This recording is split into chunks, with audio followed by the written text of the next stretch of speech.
Bon matin, Sylvain est déjà prêt à faire la course. Aujourd'hui, les jaunes et noirs ont du pain sur la planche. Tous prennent la direction d'un sommet de légende. C'est par où le Mont Ventoux? Le Mont Ventoux, c'est dans cette direction. Je vais aller en vélo plutôt parce que à pied c'est long. Le mont Ventoux. Rien qu'en prononçant son nom, certains coureurs ont des étoiles plein les yeux.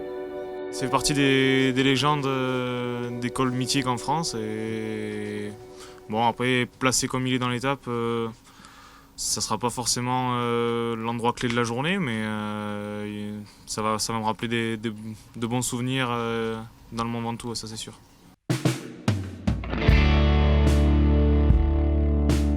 Alors que d'autres ont un peu plus d'appréhension quant à l'idée de devoir grimper à son sommet.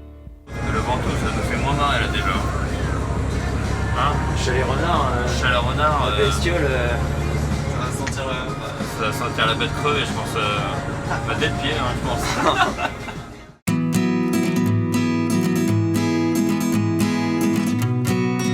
Comme chaque matin, les spectateurs assistent au bal des assistants. Mise en place du périmètre de sécurité.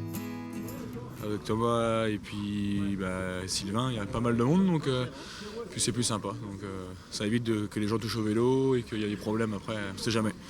Donc tous les matins, même rituel. Normalement j'ai mes collègues qui m'aident, mais là, ils ont froid aux mains. Donc, Pour ce qui est de la stratégie, c'est l'incertitude. Car même si le Mont Ventoux est en début de course, il risque de faire des dégâts. Qui dit soupçon d'appréhension quand il y a le Ventoux, on ne sait jamais comment vont réagir les gens, mais si on est dans une nouvelle journée, ça peut très vite devenir une vraie punition. Mais là, il est situé quand même le sommet est situé quand même à 120 km de l'arrivée, donc je pense qu'il y a encore moyen après de rectifier le tir. Et par contre, il y a une séquence de course qui est importante dans le final où là, faudra être présent, quoi.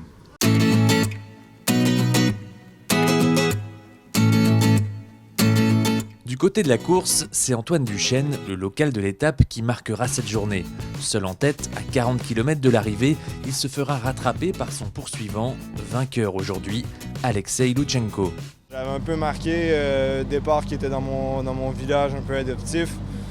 Après la victoire, j'y pensais pas, mais je pense que j'étais capable d'aller chercher la deuxième place. Je pense que j'aurais été capable de rester avec lui, donc je suis quand même très déçu de la tournure sur la fin. Après avoir fait une course comme ça, je suis très déçu de rater une occasion d'aller chercher un résultat comme ça. Un caribou déçu, mais un caribou qui nous aura fait vibrer. Son directeur sportif a de quoi être fier. C'est un garçon qui mérite de prendre un peu de lumière par rapport au travail qu'il fait toute l'année pour ses leaders.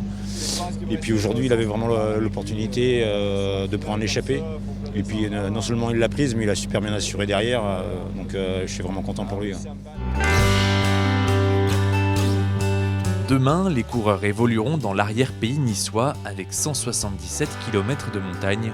Encore un beau spectacle en perspective.